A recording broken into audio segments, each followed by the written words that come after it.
ग्रंथराज श्रीमद् भगवद गीता थारूप अध्याय 9। अध्याय का नाम है परम गुह्य ज्ञान। श्लोक संख्या 1, पृष्ठ संख्या 293। मेरे पीछे बोलिए। श्री भगवान उवाच इदं तु ते गुह्यतमं प्रवक्ष्याम्यनसूयवे ज्ञानं विज्ञानसहितं यज्ञात्वा मोक्षसे शुभाम्। अनुवाद मेरे पीछे बोलिए। श्री भगवान ने कहा, हे अर्जुन, चूंकि तुम मुझसे कभी ईर्ष्या नहीं करते, इसलिए मैं तुम्हें यह परम गुह्य ज्ञान तथा अनुभूति बतलाऊंगा, जिसे जानकर तुम संसार के सारे क्लेशों से मुक्त हो जाओगे। इस श्लोक को समझेंगे। श्री भगवान उवाच। इस श्लोक में सबसे पहले क्या है? श्री भगवान उवाच। श्री भगवान ने कहा। तो ये श्लोक जो भगवद गीता का उपदेश दे रहे हैं, वो कौन दे रहे हैं? श्री भगवान, है ना। तो कोई सामान्य व्यक्ति ये उपदेश नहीं दे रहा है, ये श्री भगवान उपदेश दे रहे हैं। श्री भगवान एक ऐसे व्यक्ति हैं जिनके पास संपूर्ण ज्ञान है, जिन्हें किसी ने ज्ञान नहीं दिया, जिनके पास हमेशा ज्ञान है। उनका जो शरीर है वो ज्ञान से ही बना है। भगवान का जो शरीर है वो ज्ञान से बना हुआ है, और हमारा शरीर अज्ञान से बना है। हमारे शरीर में अज्ञान भरा हुआ है, और भगवान का शरीर बिल्कुल उल्टा है। भगवान के शरीर में ज्ञान भरा हुआ है। तो ये भगवान है, श्री भगवान, जो कि उपदेश दे रहे हैं। और क्या कह रहे हैं? भगवान कह रहे हैं, इदं तु ते गुह्यतमम्। ये तुम्हें जो मैं बताने जा रहा हूँ वो क्या है? गुह्यतमम्। गुह्यतमम् का मतलब है जो सबसे बड़ा रहस्य है। गुह्य का मतलब रहस्य, और गुह्यतर माने उससे बड़ा रहस्य। गुह्यतम का मतलब सबसे बड़ा रहस्य। तो भगवान जो बात बताना चाहते हैं वो सबसे बड़ा रहस्य है। भगवान जब मनुष्य की लीला करते हैं तो रहस्य की बातें नहीं बताते। अब भगवान यहाँ पर कह रहे हैं कि मैं सबसे बड़ा रहस्य बता रहा हूँ, जो कि नहीं बताते। भगवान मनुष्य की लीला करते हैं तो अपना रहस्य नहीं बताते हैं, वो यही दिखाते हैं कि मैं एक मनुष्य हूँ। लेकिन यहाँ पर भगवान कह रहे हैं कि मैं तुम्हें जो बात बताऊँगा वो गुह्यतमम् है, सबसे ज़्यादा रहस्य की बात है। प्रवक्ष्यामि अनसूयवे। अनसूयवे का मतलब है कि तुम्हें ईर्ष्या नहीं है मेरे प्रति।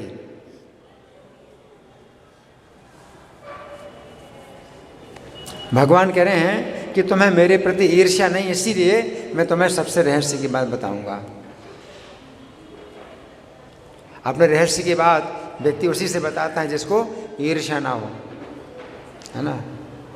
कोई व्यक्ति जो है अपना बैंक बैलेंस सबको थोड़ी बताएगा, लेकिन अपने जो खास मित्र होते हैं उनको वो बताता है कि मेरा इतना बैंक बैलेंस है ना। क्यों? कि जो खास मित्र होते हैं वो खुश होते हैं, मेरे पास इतना बैंक बैलेंस है तो हमारे जो खास मित्र हैं वो खुश होंगे। हैं? तो बहुत अच्छा समाचार दिया आपने। लेकिन जो खास मित्र नहीं, ईर्ष्यालु होते हैं, तो उनको बुखार चढ़ेगा। मेरा इतना बैंक बैलेंस है, तो सुन करके उनको बुखार चढ़ेगा, ईर्ष्या होगी, है ना। तो भगवान अर्जुन से कह रहे हैं कि तुमको तो ईर्ष्या नहीं होती है, इसलिए मैं तुम्हें अपना रहस्य बताऊंगा। ज्ञानम विज्ञान सहितम। ये ज्ञान ऐसा है जो विज्ञान के सहित है। विज्ञान का मतलब अनुभूति के साथ है। अनुभूति के साथ है। ये ज्ञान कैसा है? अनुभूति के साथ है। ज्ञानम विज्ञान सहितम, है ना। तो कई प्रकार का जो ज्ञान होता है वो अनुभूति के साथ नहीं होता है। आपको अनुभूति नहीं होती है उस ज्ञान की, हैं?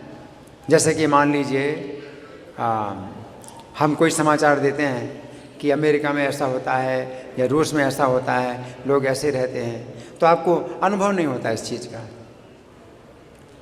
लेकिन भगवान अपने बारे में जो ज्ञान देंगे तो वो कैसा ज्ञान देंगे, उसमें अनुभूति होगी। ज्ञानम विज्ञान सहितम यज ज्ञात्वा मोक्ष शेषवाद, इसको जान करके अशुभ से मुक्त हो जाओगे। ये भौतिक संसार क्या है? अशुभ है।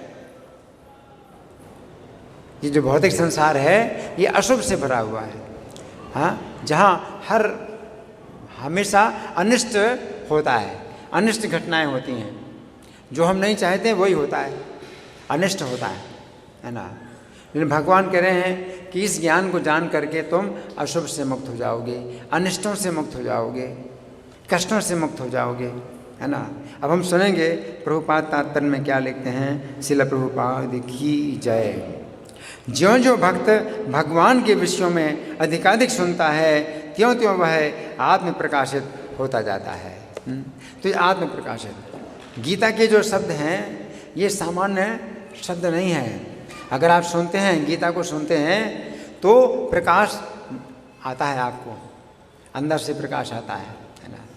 लेकिन जो दूसरे उपन्यास या कहानियाँ हैं, आप उनको पढ़ते हैं तो उसमें नया कुछ अर्थ नहीं निकलता है, तो दोबारा आप नहीं पढ़ना चाहते हैं। जैसे आज का समाचार पत्र है तो अगले दिन आप नहीं पढ़ेंगे, अगले दिन आप नहीं पढ़ेंगे आज का समाचार पत्र, क्योंकि उसमें कुछ नया आपको नहीं मिलता। लेकिन भगवत गीता ऐसी नहीं है।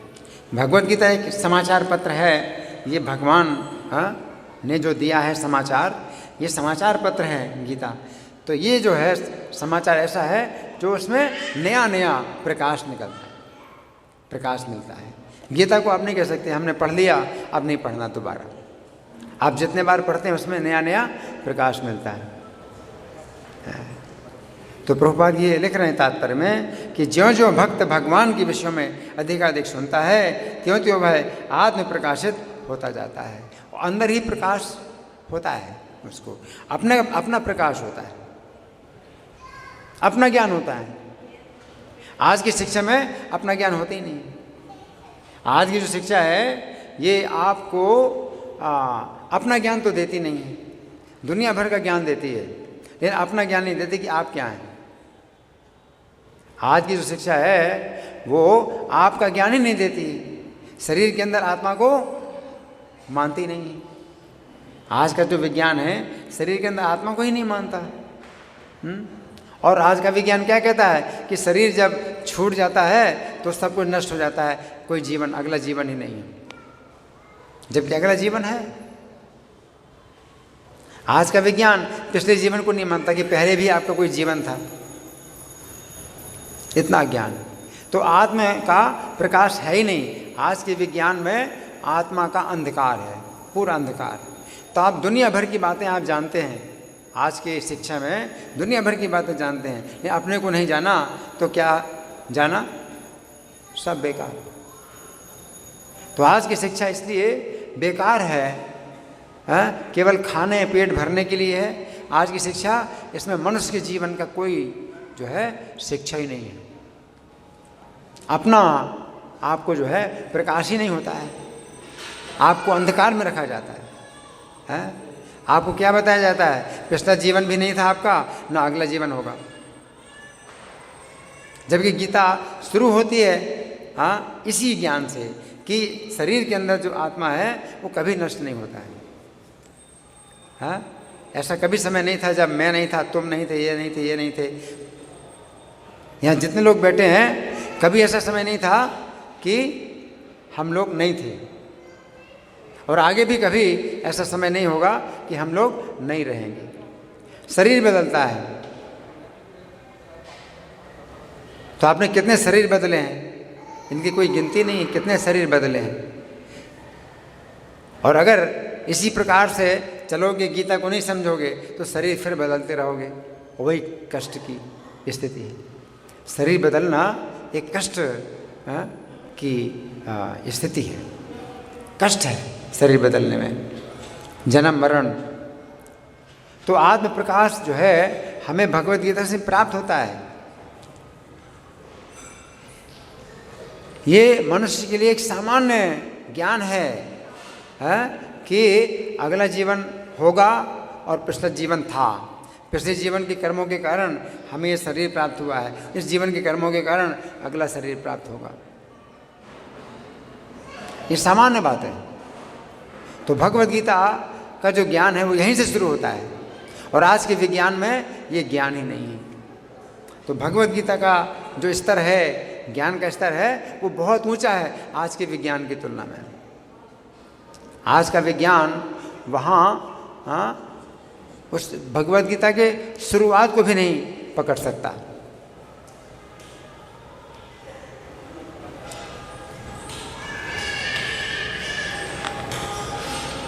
शरीर नष्ट होता है, न हन्यते हन्यमाने शरीरे।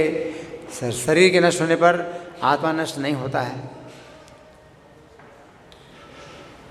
तो भगवान कई श्लोकों में इस बात को बतला रहे हैं।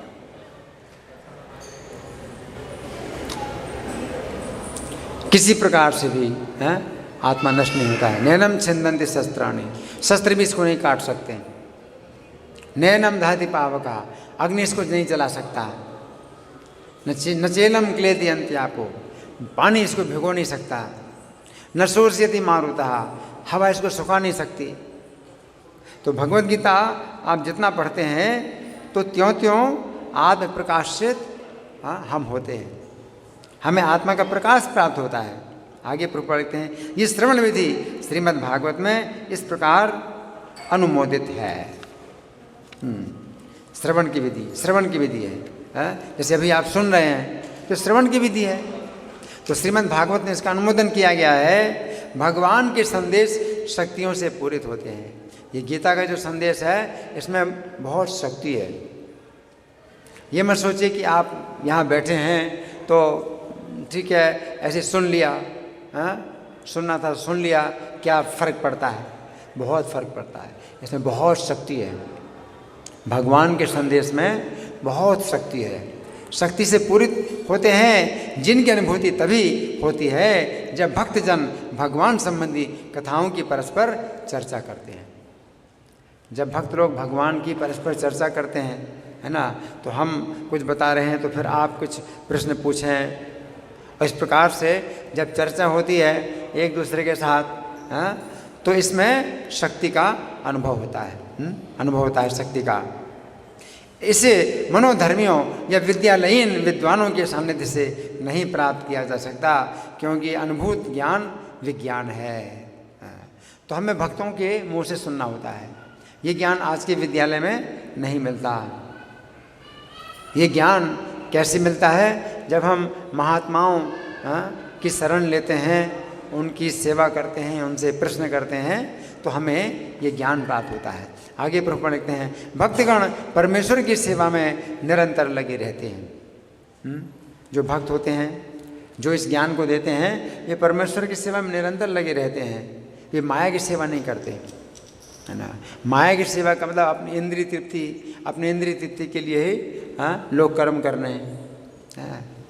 लोग खाने, सोने, भोग करने, सुरक्षा करने, इन्हीं कार्यों में लगे हुए हैं, है ना। लेकिन जो भक्त हैं, भगवान परमेश्वर की सेवा में निरंतर लगे रहते हैं। भगवान उस जीव विशेष की मानसिकता तथा निष्ठा से अवगत रहते हैं जो कृष्ण भावना भावित होता है। तो भगवान बहुत ध्यान रखते हैं इस बात का कि आपकी भावना कैसी है, आपके अंदर कैसी कृष्ण के प्रति भावना है। अगर आपके अंदर हमेशा कृष्ण के प्रति भावना रहती है, कि कृष्ण ही मेरे स्वामी हैं, कृष्ण ही मेरी रक्षा करने वाले हैं, मैं कृष्ण का दास हूँ, अगर आपके अंदर ये भावना रहती है तो भगवान बहुत नोट करते हैं इस बात को, बहुत ध्यान देते हैं इस बात को कि ये मेरे बारे में कैसे सोच रहा है। कैसे सोच रहे हैं कि कृष्ण मेरे स्वामी हैं, कृष्ण ही मेरे रक्षक हैं, मैं कृष्ण का दास हूँ, है ना। और उसे ही वे भक्तों के सानिध्य में कृष्ण विद्या को समझने की बुद्धि प्रदान करते हैं। और भगवान जो है उसी को भक्तों का सानिध्य प्रदान करते हैं, भक्तों का संग देते हैं, सुनने का अवसर प्रदान करते हैं कि आप सुनो, कृष्ण के भक्तों से आप सुनो। हाँ? तो ये जो अवसर है ये भगवान देते हैं, हमारी शक्ति नहीं है कि हमें कृष्ण के भक्तों का संग मिले, लेकिन हमें भगवान भक्तों का संग देते हैं और सुनने का अवसर प्रदान करते हैं। आगे प्रभुपाद लिखते हैं,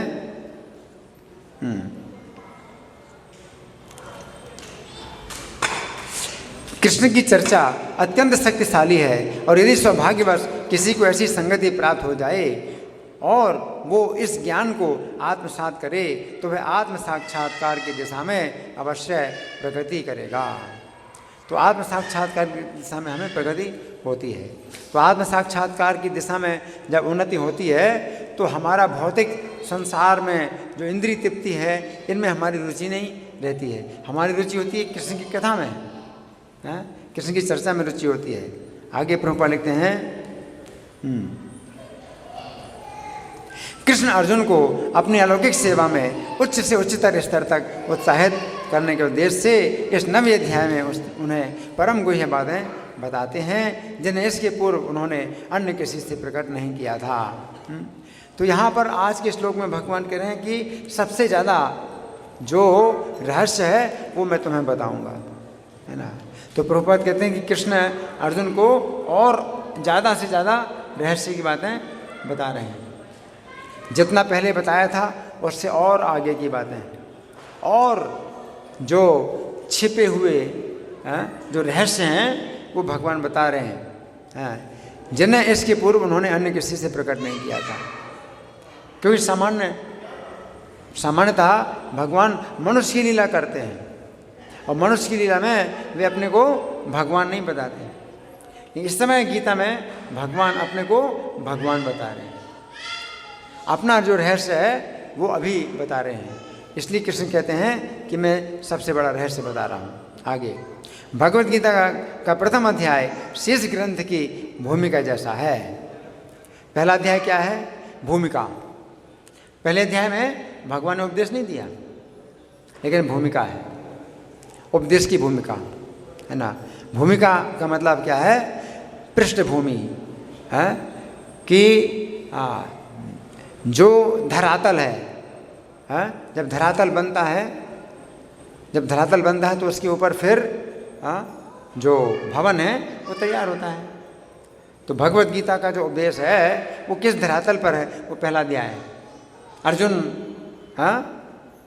को मोह पैदा हुआ, अर्जुन को अपने कुटुंबियों को देख करके उनको मोह पैदा हुआ कि मेरे कुटुंबी हैं, मैं इनसे कैसे युद्ध करूं। तो ये गीता का जो है भूमिका है। आगे प्रभुपाद लिखते हैं, द्वितीय तथा तृतीय अध्याय में जिस आध्यात्मिक ज्ञान का वर्णन हुआ है वो गुह्य कहा गया है। दूसरा अध्याय, तीसरा अध्याय वो क्या है? गुह्य है। नवाध्याय क्या है? गुह्यतम। गुह्यतम मान सबसे ज़्यादा रहस्य, है ना। लेकिन दूसरा अध्याय और तीसरा अध्याय में क्या है? गुह्य ज्ञान है। गुह्य ज्ञान, आत्मा का ज्ञान। भगवान कहते हैं कि जीव नष्ट नहीं होता है, शरीर नष्ट होता है लेकिन जीव नष्ट नहीं होता है। तो ये गुह्य ज्ञान है। तीसरे अध्याय में भगवान ने कर्मयोग का वर्णन किया है। कर्मयोग के द्वारा आप कर्म बंधन को काट सकते हैं, आप कर्म बंधन से छोड़ सकते हैं। तो ये गुह्य ज्ञान है। लेकिन नवा अध्याय क्या है? गुह्यतम। सबसे ज़्यादा जो रहस्य है, सबसे ज़्यादा जो कृष्ण का छिपा हुआ जो रहस्य है वो भगवान बता रहे हैं यहाँ पर। सातवें तथा आठवें अध्याय में जिन विषयों की विवेचना हुई है वे भक्ति से संबंधित हैं और कृष्ण भावनामृत पर प्रकाश डालने के कारण गुह्यतर कहे गए हैं। सातवां अध्याय और आठवां अध्याय गुह्यतर है। गुह्यतर माने और ज़्यादा ऊंचा रहस्य है, गुह्यतर, है ना। ये नवा अध्याय क्या है? गुह्यतम, है ना। जैसे कहते हैं हायर हाईएस्ट, है ना। तो हाई नॉलेज क्या है? दूसरा अध्याय, तीसरा अध्याय हाई नॉलेज है।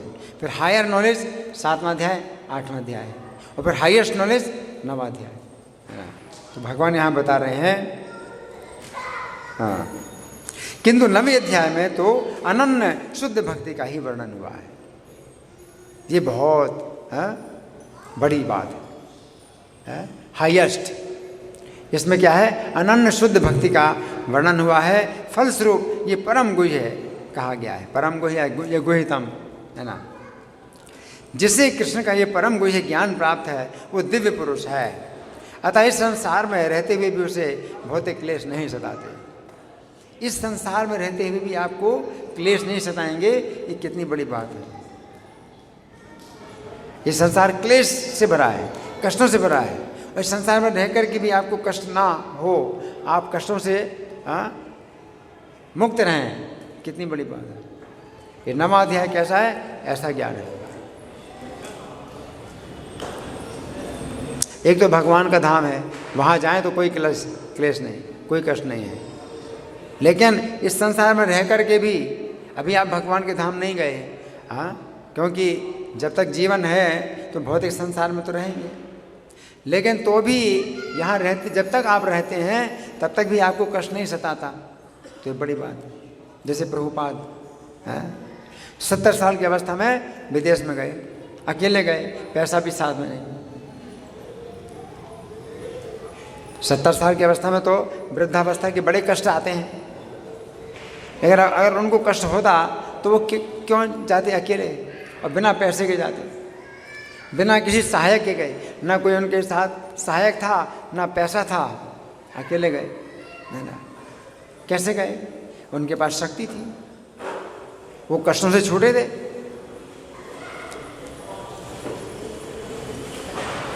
और आगे चल करके भी जब शरीर छोड़ रहे थे उस समय श्रीमद् भागवत का अनुवाद कर रहे हैं। जब शरीर छूटता है तो व्यक्ति बोल नहीं पाता है, बोल नहीं सकता है। उसके शरीर की सब शक्तियां समाप्त हो जाती हैं, शरीर छूट रहा है। लेकिन प्रभुपाद का जब शरीर छूट रहा था उस समय भी वे बोल रहे हैं, श्रीमद् भागवत का अनुवाद कर रहे हैं, है ना। क्यों? कि कष्टों से मुक्त है। तो 9वें अध्याय की जो ज्ञान शक्ति है वो इतना जो है शक्तिशाली है। ये ज्ञान इतना शक्तिशाली है कि अगर आपको प्राप्त हो जाए तो कष्टों के संसार में भी आप कष्टों से मुक्त रहेंगे।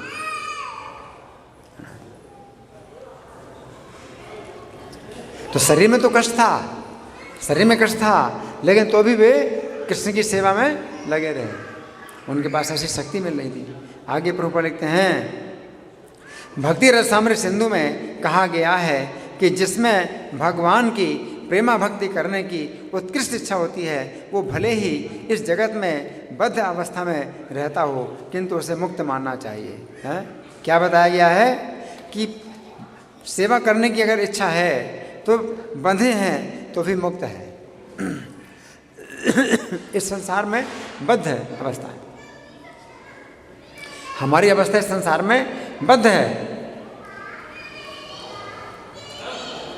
शरीर में बुढ़ापा है, बीमारी है, कई प्रकार की बाधाएं तो हैं, हम बंधे हैं लेकिन तो भी मुक्त हैं। क्यों? अगर कृष्ण की सेवा की इच्छा हो।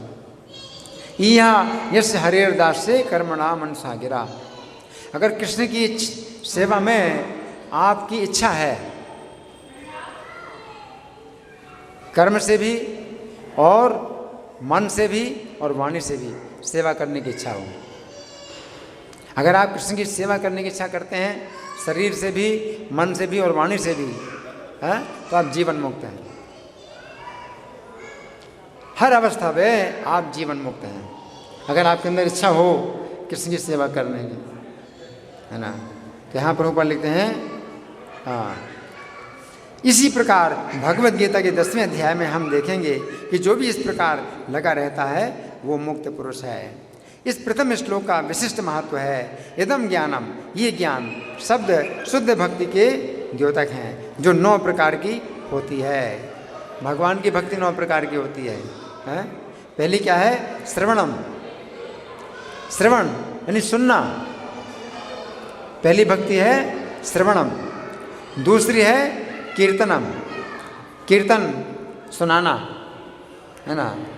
तीसरी भक्ति है स्मरणम, हाँ, स्मरण करना, है ना। तो शुरुआत कहाँ से होती है? श्रवणम, कि आप सुनते हैं। सुनने से योग्यता आती है कि आप कीर्तन करें, है?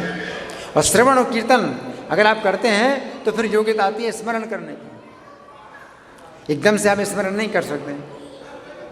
श्रवण से फिर कीर्तन होता है, फिर श्रवण और कीर्तन से स्मरण होता है। स्मरणम, फिर पाद सेवनम, फिर भगवान के चरणों की सेवा करने का अधिकार मिलता है।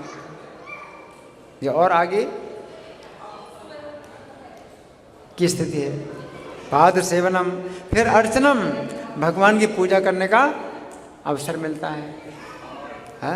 ये और आगे की बातें हैं। अर्चनम, वंदनम, फिर आप भगवान के अपने शब्दों में भी भगवान से आप प्रार्थना कर सकते हैं। ये वंदनम है ना। वंदनम, फिर दास्यम, सेवा, फिर भगवान को आपको भगवान की सेवा प्राप्त होती है, सेवा करने का अधिकार मिलता है? तो भगवान आपको संकेत देते हैं कि ये कार्य करो मेरे लिए, ये कार्य करो। ये दास्यम। फिर सख्यम, सख्यम का मतलब है कि भगवान आपके साथ कुछ संकेत ऐसे देंगे कि आपके साथ भगवान हैं और मित्रता है, मित्रता का भाव है। भगवान आपको जो है अपने समान सम्मान देते हैं, आदर देते हैं। ये संकेत भी भगवान देते हैं। इसको कहते हैं सख्यम, सखा भाव। सख्यम और आत्म निवेदन, आत्मसमर्पण। आत्मसमर्पण, अपना पूरा जीवन सब भगवान को अर्पित कर देना, ये और आगे की योग्यता है। तो नमा सोपान, आत्मसमर्पणम, है ना, आत्मनिवेदनम। आगे भक्ति के 9 तत्वों का अभ्यास करने से मनुष्य आध्यात्मिक चेतना अथवा कृष्ण भावनामृत तक उठ पाता है ना। तो इन चीज़ों का अभ्यास करना है। श्रवण करो या कीर्तन करो, स्मरण करो, 9 प्रकार की भक्तियों में से किसी भी एक भक्ति का आप अभ्यास करो।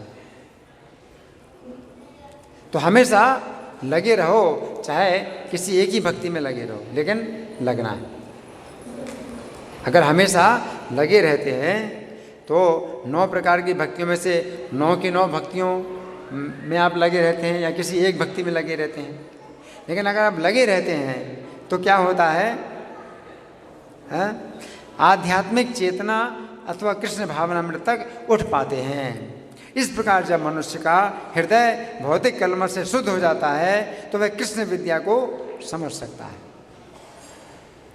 तो हृदय की कलमश जब दूर होते हैं तो हृदय बहुत कलमश है, काम, क्रोध, लोभ, मोह, बहुत कलमश भरा हुआ है ना। तो जब हृदय इस कलमश से शुद्ध होता है तो क्या होता है? उसे कृष्ण विद्या को समझ पाता है ना। ज्ञान से विज्ञान प्राप्त होता, अनुभव, ज्ञान का अनुभव होता है। आगे केवल ये जान लेना कि जीव भौतिक नहीं है पर्याप्त नहीं होता है।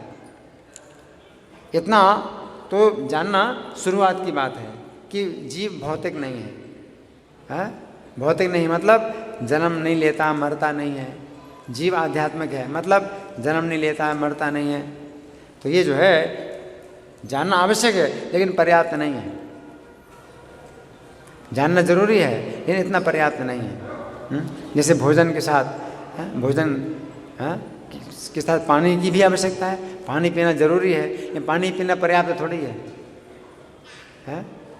आपको भोजन भी तो खाना है। उसी प्रकार से जानना जरूरी है कि जीव भौतिक नहीं है लेकिन इतना पर्याप्त नहीं है। तो प्रभुपाद लिखते हैं ये तो आत्मानुभूति का शुभारंभ है, हो सकता है। ये प्रारंभिक ज्ञान है कि जीव भौतिक नहीं है, किंतु उस मनुष्य को शरीर के कार्यों तथा उस भक्त के आध्यात्मिक कार्यों के अंतर को समझना होगा जो ये जानता है कि वो शरीर नहीं है। अगर हम शरीर नहीं है तो हमें फिर शरीर से ऊपर उठना भी तो चाहिए। अगर हमने जान लिया कि हम शरीर नहीं है तो हमें शरीर से ऊपर उठना भी चाहिए, है ना।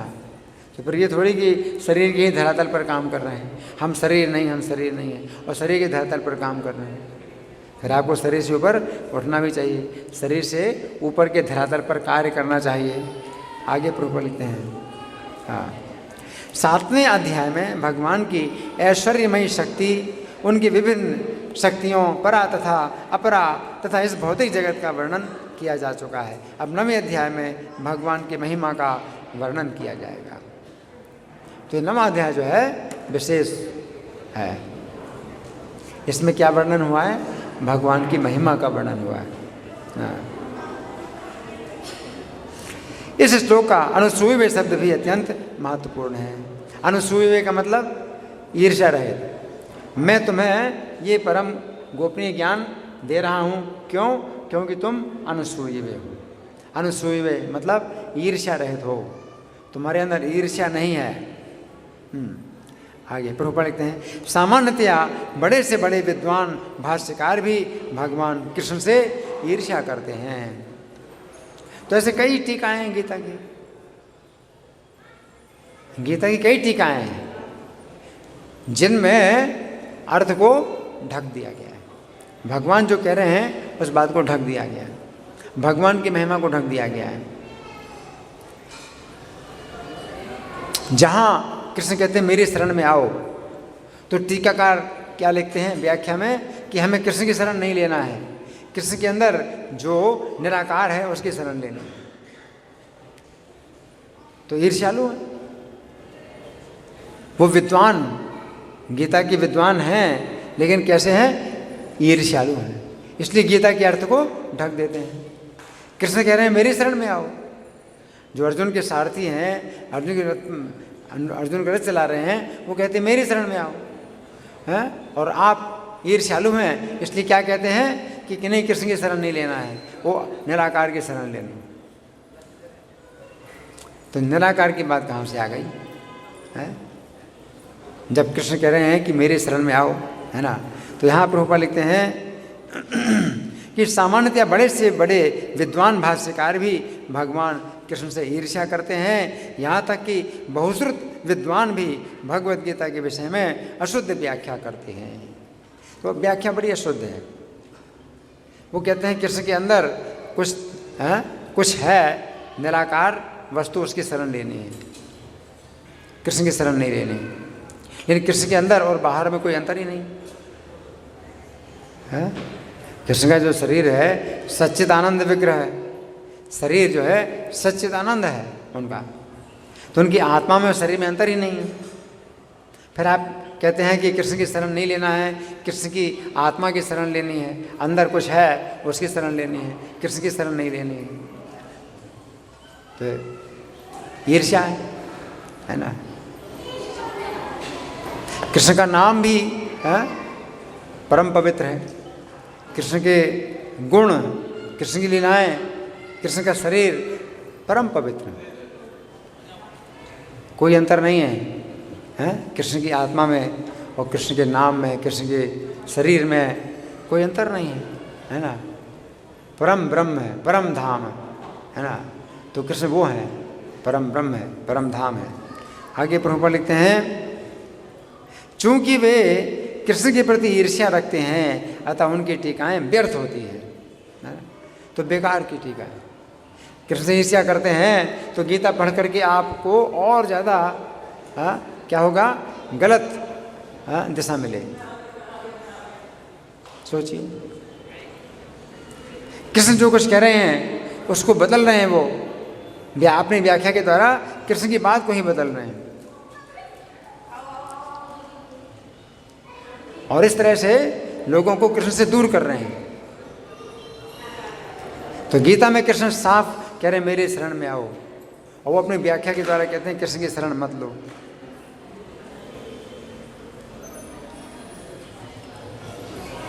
तो अपनी व्याख्या के द्वारा वे कृष्ण की बात को बदल रहे हैं, है ना। आगे प्रभुपाद लिखते हैं, केवल कृष्ण भक्तों द्वारा की गई टीकाएं ही प्रामाणिक हैं, कोई भी ऐसा व्यक्ति जो कृष्ण के प्रति ईर्ष्यालु है, ना तो भगवत गीता की व्याख्या कर सकता है, ना पूर्ण ज्ञान प्रदान कर सकता है।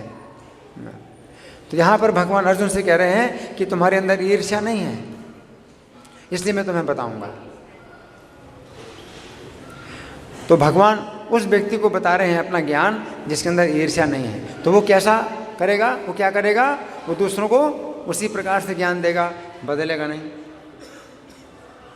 अगर कृष्ण अर्जुन को ज्ञान दें, अर्जुन के अंदर अगर ईर्ष्या है तो फिर अर्जुन क्या करेंगे, कृष्ण के ज्ञान को बदल करके दूसरों को देंगे।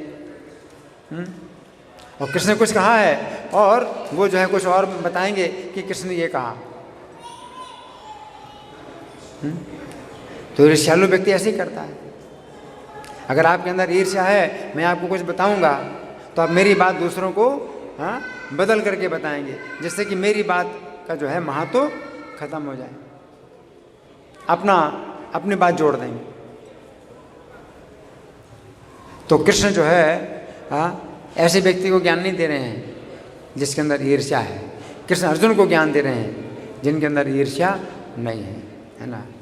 आगे प्रभुपाद लिखते हैं,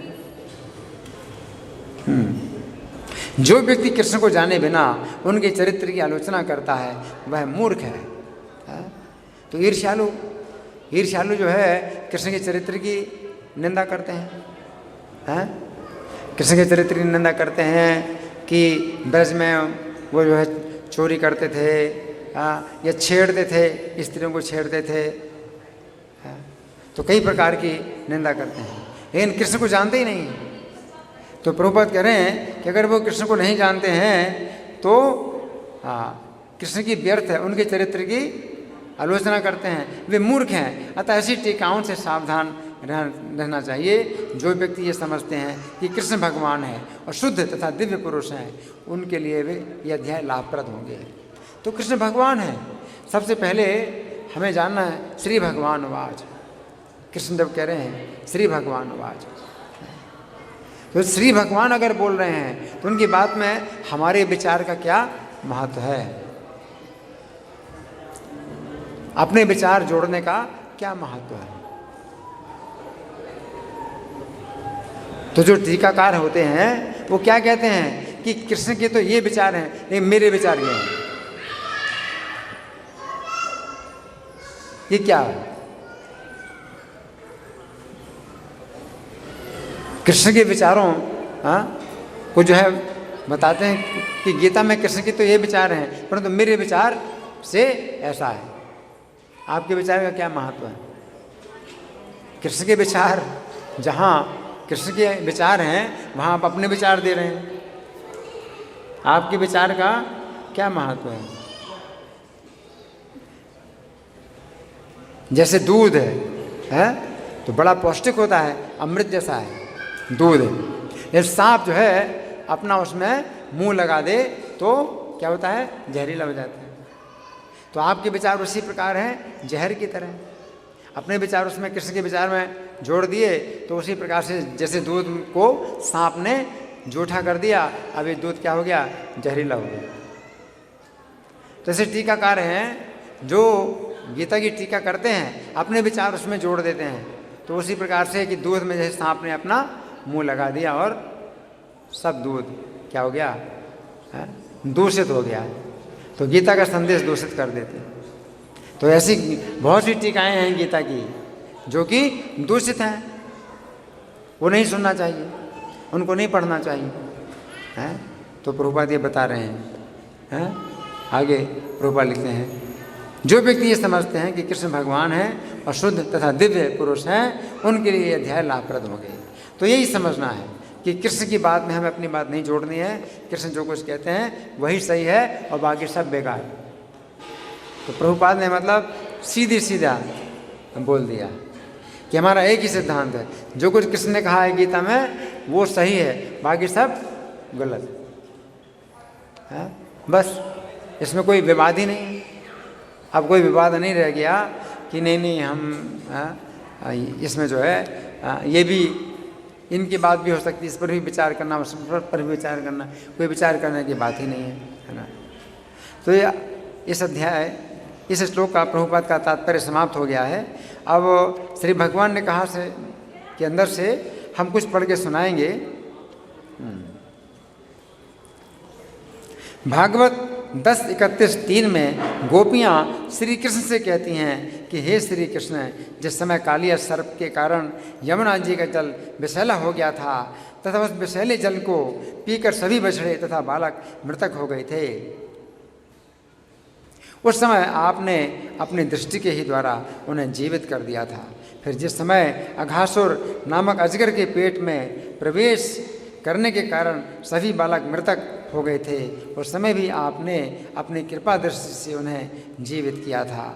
फिर जिस समय इंद्र ने भयानक वर्षा से संपूर्ण ब्रज को नष्ट करना चाहा था, उस समय आपने गोवर्धन पर्वत को धारण कर हम सभी की रक्षा की थी। फिर जिस समय तृणावर्त के द्वारा उत्पन्न आंधी से संपूर्ण ब्रज आक्रांत हो गया था, उस समय आपने तृणावर्त का वध करके संपूर्ण ब्रज की रक्षा की थी।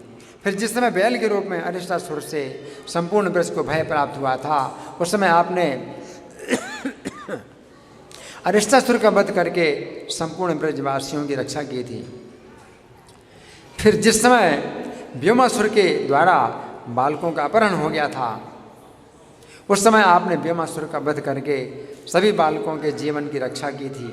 इस प्रकार आपने सभी ब्रजवासियों की अनेक संकटों से रक्षा की है, क्योंकि ब्रजवासी गण आपके अनन्य भक्त हैं। तो यहाँ पर श्री कृष्ण कह रहे हैं कि यदि हम श्री कृष्ण की अनन्य भक्ति करते रहें तो इस जीवन काल में श्री कृष्ण हमारी रक्षा करेंगे तथा अंत काल में हम श्री कृष्ण के परम धाम में जाएंगे।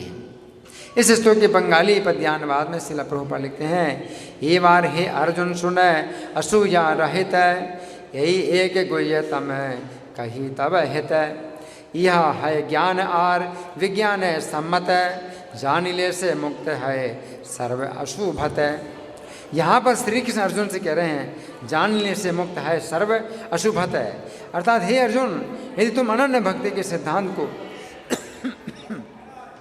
समझ लोगे तो तुम अपने जीवन की समस्त कठिनाइयों को पार करते रहोगे, क्योंकि मैं स्वयं ऐसे भक्तों के साथ रहता हूँ, अतः तुम मेरे भक्त बनो। तो इस तरह से हमने कुछ चर्चा की आज के श्लोक पर। अब कुछ समय हमारे पास है, आप लोगों की ओर से कोई प्रश्न है या कोई चर्चा है?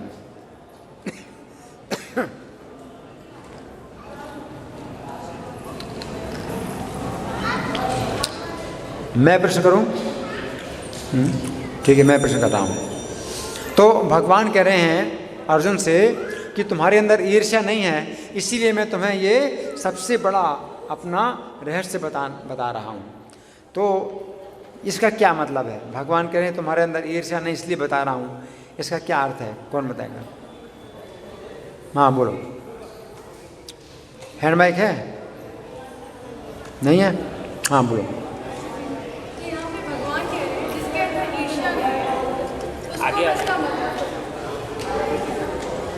आगे ठीक है हाँ बोलो। इसका मतलब बताऊंगा। इसका अर्थ है कि यहाँ पर कई कमेंटेटर्स होते हैं जो ईर्ष्या के वश भगवान के श्लोकों का अनुवाद तो करते हैं, लेकिन उसको कृष्ण भक्ति में न जाकर अपने विचार उसमें डाल देते हैं, जो कि बहुत गलत बात है। तो यहाँ पर एक उदाहरण दिया था कि जैसे दूध तो वैसे बहुत प्योर होता है, लेकिन अगर उसे जहरीला सांप टच कर दे तो जहरीला हो जाता है। इसी प्रकार जो भगवान होते हैं उनके विचार में जब कोई अपना विचार मिक्स करता है तो उस परम सत्य को वो जहरीला कर देता है एक प्रकार से। तो यहाँ यही हरि बोल, धन्यवाद, जय हो जय हो। बहुत अच्छा, धन्यवाद।